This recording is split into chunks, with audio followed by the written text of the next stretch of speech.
राधे राधे। कैसे हैं आप सब? आई होप आप सब लोग बहुत ही अच्छे होंगे। तो आज हम लोग जा रहे हैं सुरकंडा देवी मंदिर में, जो है उत्तराखंड के टिहरी ज़िले में। ये मंदिर 51 शक्तिपीठों में से एक है। यहाँ से चारों धामों की पहाड़ियाँ हमें नज़र आती हैं। इस मंदिर का नाम सुरकंडा क्यों पड़ा, इसके पीछे की कहानी बहुत सारे लोगों को पता ही होगी, पर जिन लोगों को नहीं पता है उनके लिए मैं थोड़ा सा बता देती हूँ। तो पौराणिक कथाओं के अनुसार राजा दक्ष ने एक भव्य यज्ञ का आयोजन किया था, जिसमें उन्होंने माता सती और महादेव के अलावा सभी देवी देवताओं को आमंत्रित किया था। सभी देवी देवताओं को कनखल की ओर जाते देख, जहाँ पे कि यज्ञ हो रहा था, माता सती का भी मन करता है वहाँ जाने का, और वो महादेव के पास जाती हैं और उनसे कहती हैं कि हमें भी वहाँ जाना चाहिए। इस पर महादेव कहते हैं कि बिना निमंत्रण के हम वहाँ नहीं जा सकते हैं। इस पर माता सती कहती हैं कि वो मेरा मायका है, वहाँ जाने के लिए हमें निमंत्रण की क्या आवश्यकता है। लेकिन महादेव कहते हैं कि नहीं, बिना निमंत्रण के कहीं भी जाना सही नहीं होता है। महादेव के मना करने के बाद भी माता सती चली जाती हैं वहाँ। तो उनका स्वागत वहाँ पे उनकी माँ के अलावा और कोई भी नहीं करता, और वो देखती हैं कि वहाँ पे महादेव और माता सती के अलावा सभी देवी देवताओं का स्थान होता है। तो माता सती पूछती हैं अपने पिता से अपने और महादेव का स्थान न होने का कारण, जिस पे उनके पिता उन्हें और महादेव को बहुत अपशब्द सुना डालते हैं। अपने पति का अपमान माता सती बर्दाश्त नहीं कर पाती हैं और वो हवन कुंड में कूद जाती हैं। जब ये बात महादेव को पता चलती है तो वो उग्र रूप धारण कर लेते हैं और माता का पार्थिव शरीर लेकर पूरे ब्रह्मांड में घूमने लगते हैं, जिससे पृथ्वी पर प्रलय जैसी स्थिति हो जाती है।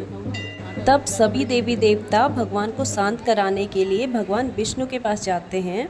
तो भगवान विष्णु अपने सुदर्शन चक्र से माता सती के शरीर को 51 भागों में विभाजित कर देते हैं। तब जो भाग जहाँ गिरा वो शक्तिपीठ कहलाए, जिसमें देवी सती का सिर इस पवित्र स्थान पर गिरा था, इसलिए इस जगह को सुरकंडा कहा जाता है। इस मंदिर में देवी काली की मूर्ति भी स्थापित है। कहा जाता है कि नवरात्रों में और गंगा दशहरा में यहाँ पे जो भी भक्त आते हैं उनकी सभी मनोकामनाएं पूर्ण होती हैं। इसीलिए गंगा दशहरा और नवरात्रों में यहाँ पे बहुत भीड़ होती है।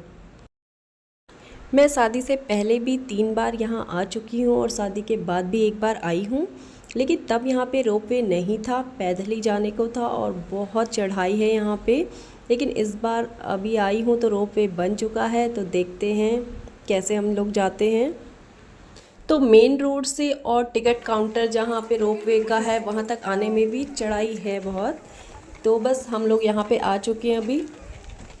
अच्छा, पूछ लेंगे इधर।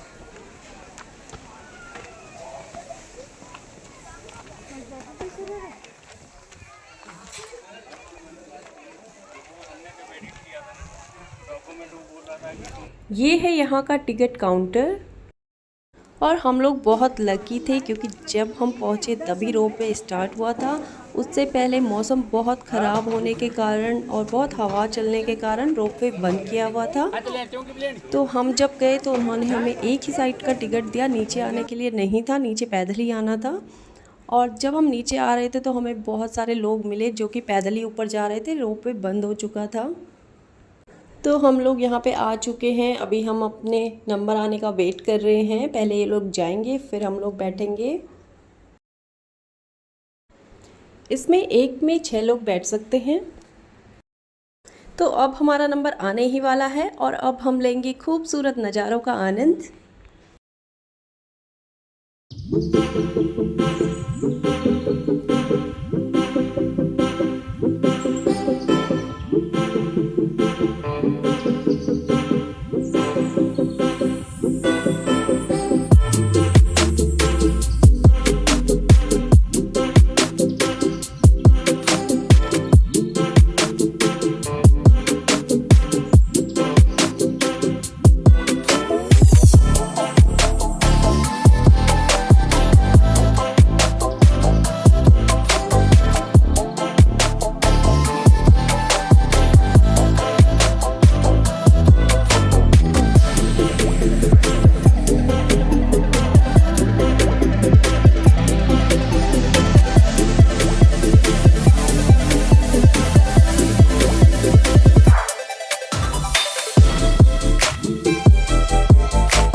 तो यहाँ तक हमें ट्रॉली ने छोड़ा और अब हम पहुँच चुके हैं मंदिर में।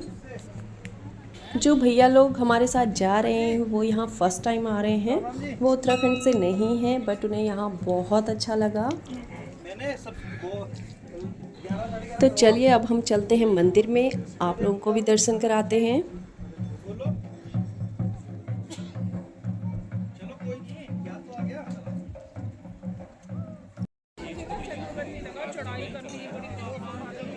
जय माता दी, जय माँ सुरकंडा। ये है माता का खूबसूरत मंदिर। आप लोग भी मंदिर के दर्शन कर लीजिए। माता रानी आप सभी को हमेशा खुश रखें। मंदिर के अंदर का फ़ोटो लेना अलाउ नहीं था, इसलिए हम वो नहीं ले पाए। और अब यहाँ से देख सकते हैं आप कितना खूबसूरत है नज़ारा। यहाँ आके बहुत अच्छा लगता है, मन बहुत खुश हो जाता है, बहुत शांति मिलती है। आप लोगों को भी अगर मौका मिले तो एक बार ज़रूर आना यहाँ पे। हम लोगों को अच्छे से दर्शन हो गए थे, हम लोगों ने अच्छे से पूजा कर ली थी। हम थोड़ी देर यहाँ पे रहे और उसके बाद हम निकल गए यहाँ से। तो हम लोग पैदल ही आ रहे हैं, तो यहीं पे हमें बहुत सारे लोग मिल रहे थे जो पैदल ही ऊपर जा रहे थे और वो हमसे पूछ रहे थे कि कितना दूर है अभी मंदिर, क्योंकि रोपवे नहीं चल रहा था उस टाइम पे। समझ गए वो निटिग्रिटी वाली चीजें आपने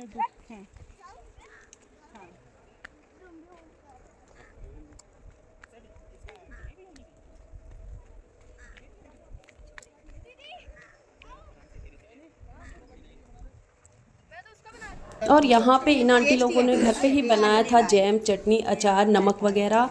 नमक और अचार हमने खरीदा। नमक बहुत ही टेस्टी यहाँ का हो रहा था। इसमें हरी मिर्च, आम, आंवला, मूली, गाजर, अदरक कई चीजें। इसमें कौन सा मसाला, यही वाला है चटनी है, मसाला जो खट्टा मीठा है, इसमें नमक मिर्ची भी रहती है। चटनी है ये। जब लेना है जेम नहीं, और सुबह से हमें लग चुकी थी अब बहुत ही ज़्यादा भूख, तो हम लोगों ने जल्दी से मंगाए पराठे और कॉफ़ी, जल्दी से खाया पिया और हम लोग घर चले गए क्योंकि बहुत ही लेट हो चुकी थी हमें। तो आपको कैसा लगा व्लॉग ज़रूर बताना और कमेंट में जय माता दी ज़रूर लिखना। Thank you.